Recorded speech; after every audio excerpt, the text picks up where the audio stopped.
मन की बात का 75वां एपिसोड है। इसके लिए आपको बधाई। मैं आपका बहुत बहुत धन्यवाद करता हूं कि आपने इतनी बारीक नज़र से मन की बात को फॉलो किया है और आप जुड़े रहे हैं। ये मेरे लिए बहुत ही गर्व का विषय है, आनंद का विषय है। मेरी तरफ से भी आपका तो धन्यवाद है ही है। मन की बात के सभी श्रोताओं का आभार व्यक्त करता हूं, क्योंकि आपके साथ के बिना ये सफर संभव ही नहीं था। ऐसा लगता है मानो ये कल की ही बात हो, जब हम सभी ने एक साथ मिलकर ये वैचारिक यात्रा शुरू की थी। तब 3 अक्टूबर 2014 को विजयादशमी का पावन पर्व था और संयोग देखिए कि आज होलिका दहन है। एक दीप से जले दूसरा और राष्ट्र रोशन हो हमारा। इस भावना पर चलते चलते हमने ये रास्ता तय किया है।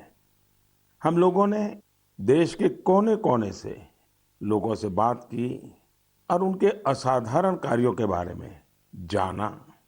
आपने भी अनुभव किया होगा, हमारे देश के दूर दराज के कोनों में भी कितनी अभूतपूर्व क्षमता पड़ी हुई है। भारत माँ की गोद में कैसे कैसे रत्न पल रहे हैं। ये अपने आप में भी एक समाज के प्रति देखने का, समाज को जानने का, समाज के सामर्थ्य को पहचानने का मेरे लिए तो एक अद्भुत अनुभव रहा है। इन 75 एपिसोड्स के दौरान कितने कितने विषयों से गुजरना हुआ। कभी नदी की बात, तो कभी हिमालय की चोटियों की बात, तो कभी रेगिस्तान की बात, कभी प्राकृतिक आपदा की बात, तो कभी मानव सेवा की अनगिनत कथाओं की अनुभूति, कभी टेक्नोलॉजी का आविष्कार, तो कभी किसी अनजान कोने में कुछ नया कर दिखाने वाले किसी के अनुभव की कथा। अब आप देखिए, चाहे स्वच्छता की बात हो, चाहे हमारे हेरिटेज को संभालने की चर्चा हो, अरे इतना ही नहीं, खिलौने बनाने की बात हो, क्या कुछ नहीं था। शायद कितने विषयों को हमने स्पर्श किया है, तो वो भी शायद अनगिनत हो जाएंगे। इस दौरान हमने समय समय पर महान विभूतियों को श्रद्धांजलि दी, उनके बारे में जाना, जिन्होंने भारत के निर्माण में अतुलनीय योगदान दिया है। हम लोगों ने कई वैश्विक मुद्दों पर भी बात की, उनसे प्रेरणा लेने की कोशिश की है। कई बातें आपने मुझे बताई, कई आइडियाज दिए। एक प्रकार से इस विचार यात्रा में आप साथ साथ चलते रहे, जुड़ते रहे और कुछ न कुछ नया जोड़ते रहे। मेरे प्यारे देशवासियों, देखिए कितना बड़ा सुखद संयोग है। आज मुझे 75वीं मन की बात करने का अवसर, और यही महीना आजादी के 75 साल के अमृत महोत्सव के आरंभ का महीना। अमृत महोत्सव दांडी यात्रा के दिन से शुरू हुआ था और 15 अगस्त 2023 तक चलेगा। अमृत महोत्सव से जुड़े कार्यक्रम पूरे देश में लगातार हो रहे हैं। अलग अलग जगहों से इन कार्यक्रमों की तस्वीरें, जानकारियां लोग शेयर कर रहे हैं। नमो ऐप पर ऐसी ही कुछ तस्वीरों के साथ साथ जान के नवीन ने मुझे एक संदेश भेजा है।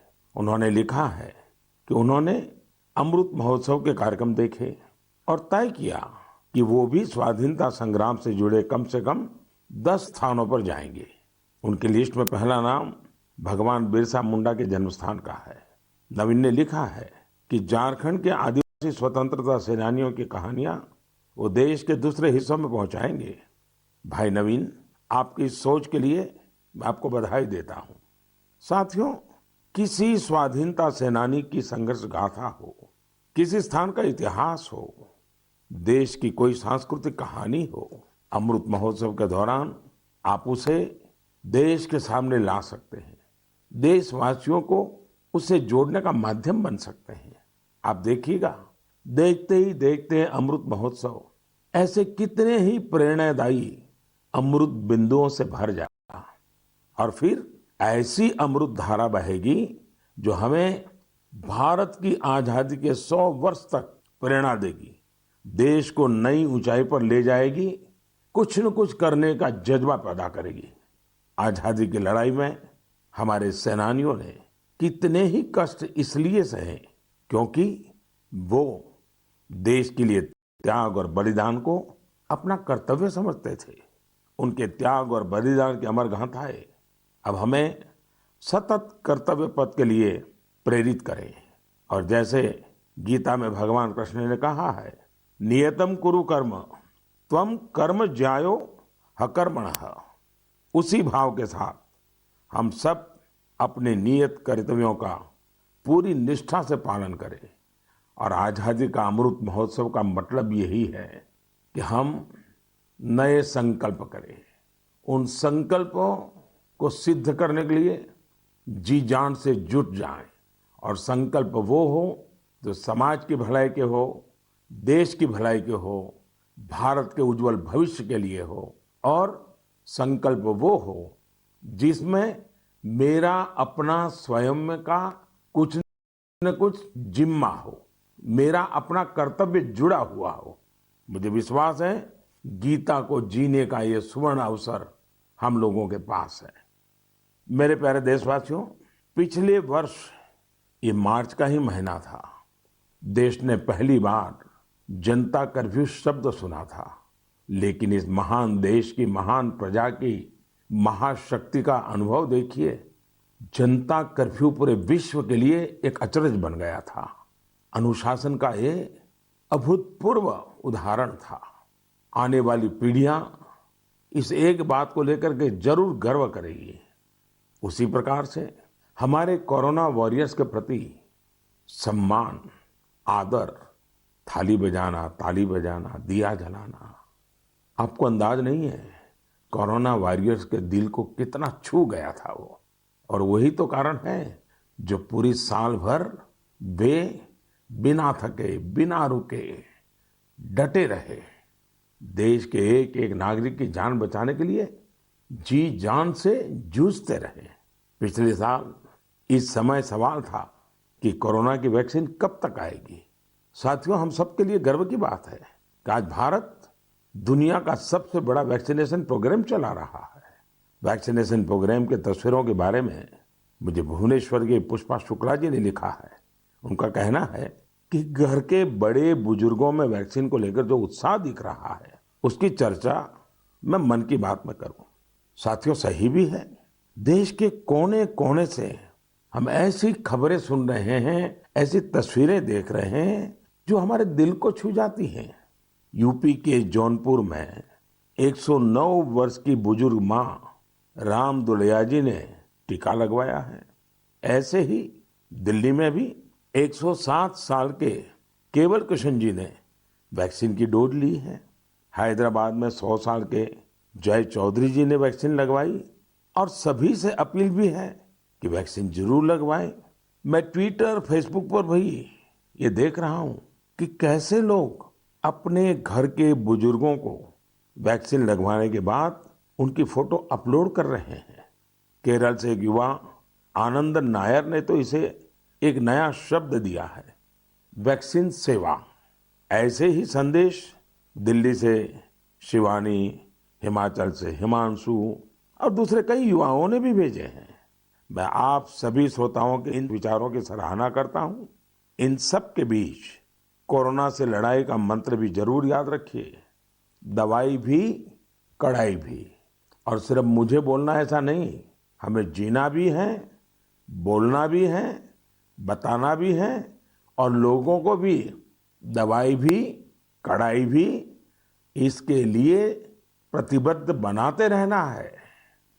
मेरे प्यारे देशवासियों, मुझे आज इंदौर की रहने वाली सौम्या जी का धन्यवाद करना है। उन्होंने एक विषय के बारे में मेरा ध्यान आकर्षित किया है और इसका जिक्र मन की बात में करने को कहा है। ये विषय है भारत की क्रिकेटर मिताली राज जी का नया रिकॉर्ड। मिताली जी हाल ही में अंतर्राष्ट्रीय क्रिकेट में 10,000 रन बनाने वाली पहली भारतीय महिला क्रिकेटर बनी है। उनकी इस उपलब्धि पर बहुत बहुत बधाई। वनडे इंटरनेशनल्स में 7,000 रन बनाने वाली भी वो अकेली अंतर्राष्ट्रीय महिला खिलाड़ी है। महिला क्रिकेट के क्षेत्र में उनका योगदान बहुत शानदार है। 2 दशकों से ज्यादा के कैरियर में मिताली राज जी ने हजारों लाखों को प्रेरित किया है। उनके कठोर परिश्रम और सफलता की कहानी न सिर्फ महिला क्रिकेटरों बल्कि पुरुष क्रिकेटरों के लिए भी एक प्रेरणा है। साथियों, ये दिलचस्प है, इसी मार्च महीने में जब हम महिला दिवस सेलिब्रेट कर रहे थे, तब कई महिला खिलाड़ियों ने मेडल्स और रिकॉर्ड्स अपने नाम किए हैं। दिल्ली में आयोजित शूटिंग में आईएसएसएफ वर्ल्ड कप में भारत शीर्ष स्थान पर रहा। गोल्ड मेडल की संख्या के मामले में भी भारत ने बाजी मारी। ये भारत के महिला और पुरुष निशानेबाजों के शानदार प्रदर्शन की वजह से ही संभव हो पाया। इस बीच पीवी सिंधु जी ने BWF Swiss open super 300 tournament में सिल्वर मेडल जीता है। आज एजुकेशन से लेकर एंटरप्रेन्योरशिप तक, आर्म्ड फोर्सेस से लेकर साइंस एंड टेक्नोलॉजी तक, हर जगह देश की बेटियां अपनी अलग पहचान बना रही हैं। मुझे विशेष खुशी इस बात से है कि बेटियां खेलों में अपना एक नया मुकाम बना रही हैं। प्रोफेशनल चॉइस के रूप में स्पोर्ट्स एक पसंद बनकर उभर रहा है। मेरे प्यारे देशवासियों, कुछ समय पहले हुई मैरीटाइम इंडिया समिट आपको याद है ना? इस समिट में मैंने क्या कहा था, क्या ये आपको याद है? स्वाभाविक है, इतने कार्यक्रम होते रहते हैं, इतनी बातें होती रहती हैं, हर बात कहाँ याद रहती है और उतना ध्यान भी कहाँ जाता है। स्वाभाविक है, लेकिन मुझे अच्छा लगा कि मेरे एक आग्रह को गुरु प्रसाद जी ने बहुत दिलचस्पी लेकर आगे बढ़ाया है। मैंने इस समिट में देश के लाइट हाउस कॉम्प्लेक्सेस के आसपास टूरिज्म फैसिलिटीज विकसित करने के बारे में बात की थी। गुरु प्रसाद जी ने तमिलनाडु के 2 लाइट हाउसों, चेन्नई लाइट हाउस और महाबलीपुरम लाइट हाउस की 2019 की अपनी यात्रा के अनुभवों को साझा किया है। उन्होंने बहुत ही रोचक फैक्ट्स शेयर किए हैं जो मन की बात सुनने वालों को भी हैरान करेंगे। जैसे चेन्नई लाइट हाउस दुनिया के उन चुनिंदा लाइट हाउस में से एक है जिनमें एलिवेटर मौजूद है। यही नहीं, भारत का यह इकलौता लाइट हाउस है जो शहर की सीमा के अंदर स्थित है। इसमें बिजली के लिए सोलर पैनल भी लगे हैं। गुरु प्रसाद जी ने लाइट हाउस के हेरिटेज म्यूजियम के बारे में भी बात की, जो मरीन नेविगेशन के इतिहास को सामने लाता है। म्यूजियम में तेल से जलने वाली बड़ी बड़ी बत्तियां, कैरोसिन लाइट्स, पेट्रोलियम वेपर और पुराने समय में प्रयोग होने वाले बिजली के लैंप प्रदर्शित किए गए हैं। भारत के सबसे पुराने light house Mahabalipuram light house के बारे में भी गुरु प्रसाद जी ने विस्तार से लिखा है। उनका कहना है, इस लाइट हाउस के बगल में सैकड़ों वर्ष पहले पल्लव राजा महेंद्र वर्मन प्रथम द्वारा बनाया गया उल्कनेश्वरा टेम्पल है। साथियों, मन की बात के दौरान मैंने पर्यटन के विभिन्न पहलुओं पर अनेक बार बात की है, लेकिन ये लाइट हाउस टूरिज्म के लिहाज से यूनिक होते हैं। अपनी भव्य संरचनाओं के कारण लाइट हाउसेस हमेशा से लोगों के लिए आकर्षण के केंद्र रहे हैं। पर्यटन को बढ़ावा देने के लिए भारत में भी 71 लाइट हाउसेस आइडेंटिफाई किए गए हैं। इन सभी लाइट हाउस में उनकी क्षमताओं के मुताबिक museum, amphitheatre, open air theatre, cafeteria, children's park, eco friendly cottages और लैंडस्केपिंग तैयार किए जाएंगे। वैसे लाइट हाउसेस की बात चल रही है तो मैं एक यूनिक लाइट हाउस के बारे में भी आपको बताना चाहूँगा। ये लाइट हाउस गुजरात के सुरेंद्रनगर जिले में जिंजूवाड़ा नाम के एक स्थान में है। जानते हैं ये लाइट हाउस क्यों खास है? खास इसलिए है क्योंकि जहां ये लाइट हाउस है वहां से अब समुद्र तट 100 किलोमीटर से भी अधिक दूर है। आपको इस गांव में ऐसे पत्थर भी मिल जाएंगे जो ये बताते हैं कि यहाँ कभी एक व्यस्त बंदरगाह रहा होगा। यानी इसका मतलब ये है कि पहले कोस्टलाइन जिंजूवाड़ा तक थी। समंदर का घटना बढ़ना, पीछे हो जाना, इतनी दूर चले जाना, ये भी उसका एक स्वरूप है। इसी महीने जापान में आई विकराल सुनामी को 10 वर्ष हो रहे हैं। इस सुनामी में हजारों लोगों की जान चली गई थी। ऐसी एक सुनामी भारत में 2004 में आई थी। सुनामी के दौरान हमने अपने लाइट हाउस में काम करने वाले हमारे 14 कर्मचारियों को खो दिया था। अंडमान निकोबार में और तमिलनाडु में लाइट हाउस पर वो अपनी ड्यूटी कर रहे थे। कड़ी मेहनत करने वाले हमारे इन लाइट कीपर्स को मैं आदरपूर्वक श्रद्धांजलि देता हूं और लाइट कीपर्स के काम की भूरी भूरी प्रशंसा करता हूं। प्रिय देशवासियों, जीवन के हर क्षेत्र में नयापन, आधुनिकता अनिवार्य होती है, वरना वही कभी कभी हमारे लिए बोझ बन जाती है। भारत के कृषि जगत में आधुनिकता ये समय की मांग है। बहुत देर हो चुकी है, हम बहुत समय गंवा चुके हैं। एग्रीकल्चर सेक्टर में रोजगार के नए अवसर पैदा करने के लिए, किसानों की आय बढ़ाने के लिए परंपरागत कृषि के साथ ही नए विकल्पों को, नए नए इनोवेशंस को अपनाना भी उतना ही जरूरी है। व्हाइट रिवॉल्यूशन के दौरान देश ने इससे अनुभव किया है। अब बी फार्मिंग भी ऐसा ही एक विकल्प बनकर के उभर रहा है। बी फार्मिंग देश में शहद क्रांति या स्वीट रिवॉल्यूशन का आधार बना रही है। बड़ी संख्या में किसान इससे जुड़ रहे हैं, इनोवेशन कर रहे हैं। जैसे कि पश्चिम बंगाल के दार्जिलिंग में एक गांव है गुरदुम। पहाड़ों की इतनी ऊंचाई, भौगोलिक दिक्कतें, लेकिन यहाँ के लोगों ने हनी बी फार्मिंग का काम शुरू किया और आज इस जगह पर बने शहद की, मधु की अच्छी मांग हो रही है। इससे किसानों की आमदनी भी बढ़ रही है। पश्चिम बंगाल के ही सुंदरबन इलाकों का प्राकृतिक ऑर्गेनिक हनी तो देश दुनिया में पसंद किया जाता है। ऐसा ही एक व्यक्तिगत अनुभव मुझे गुजरात का भी है। गुजरात के बनासकांठा में बस 2016 में एक आयोजन हुआ था।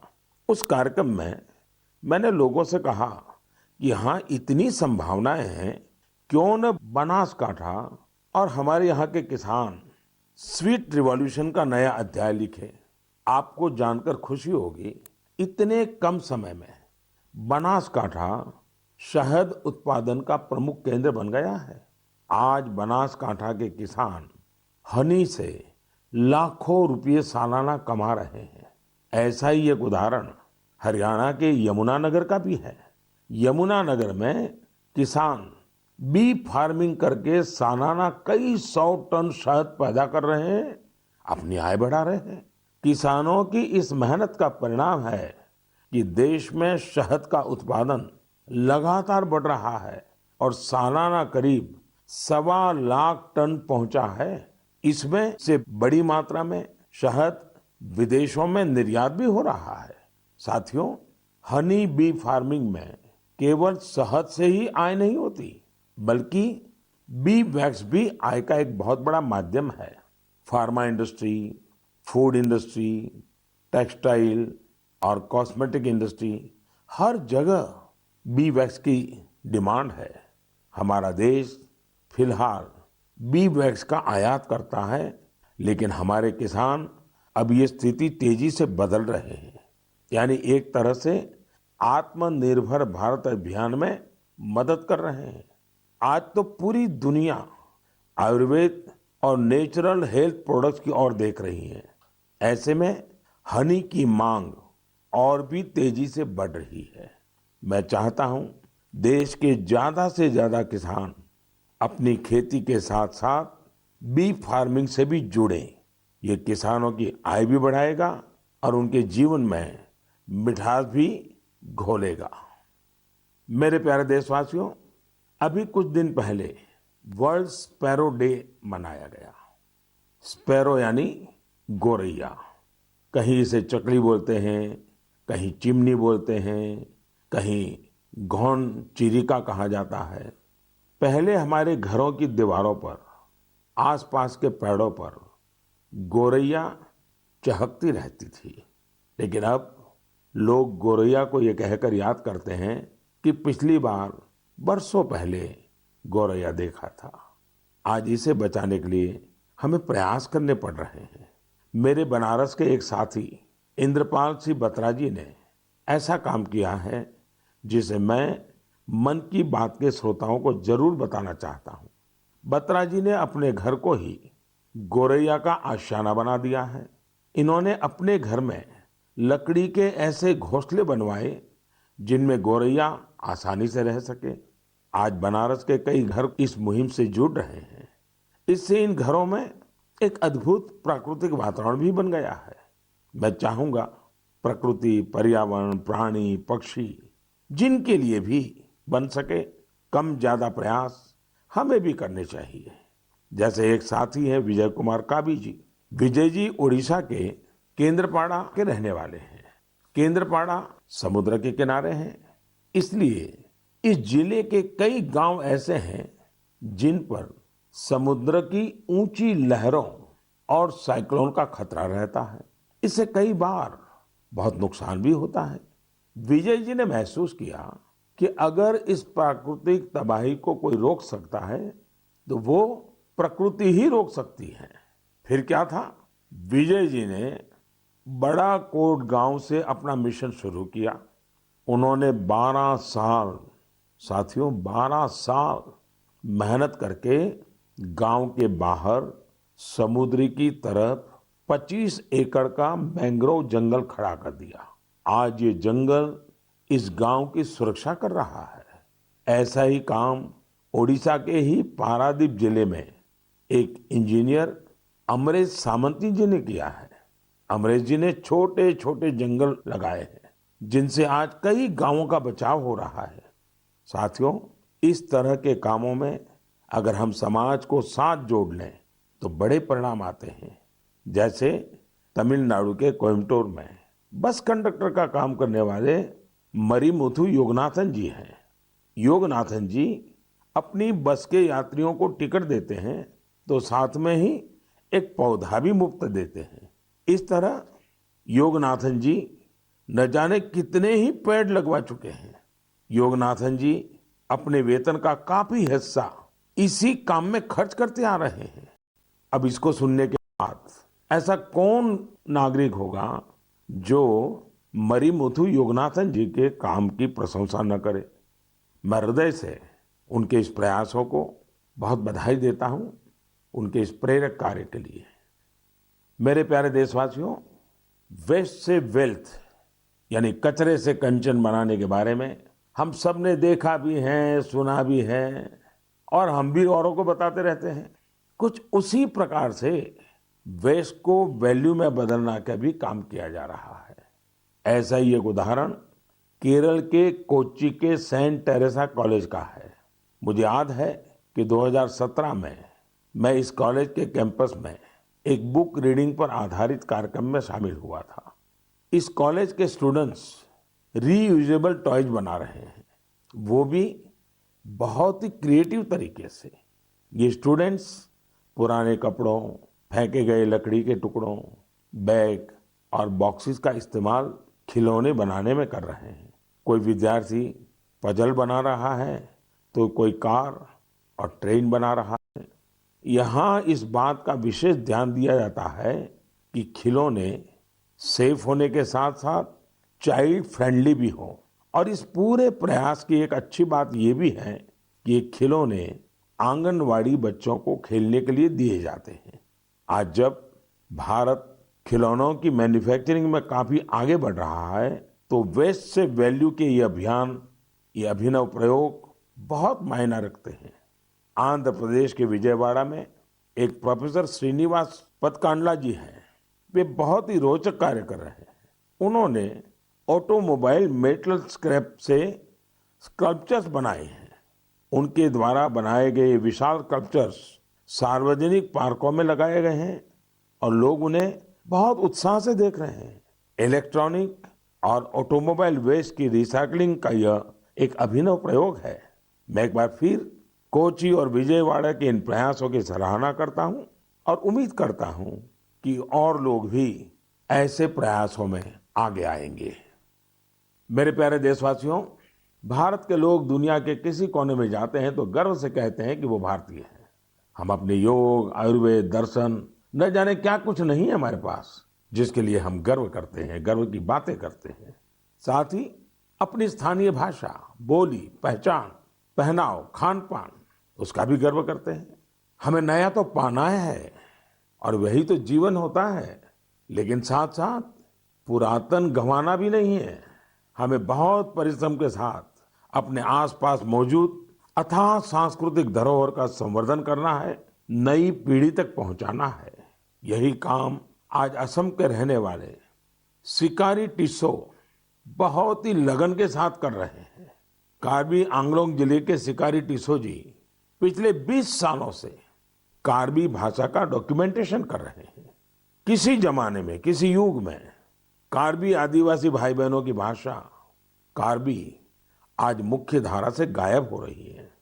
श्रीमान सिकारी टिस्सौ जी ने तय किया था कि अपनी इस पहचान को बचाएंगे और आज उनके प्रयासों से कार्बी भाषा की काफी जानकारी डॉक्यूमेंटेड हो गई है। उन्हें अपने इन प्रयासों के लिए कई जगह प्रशंसा भी मिली है और अवार्ड भी मिले हैं।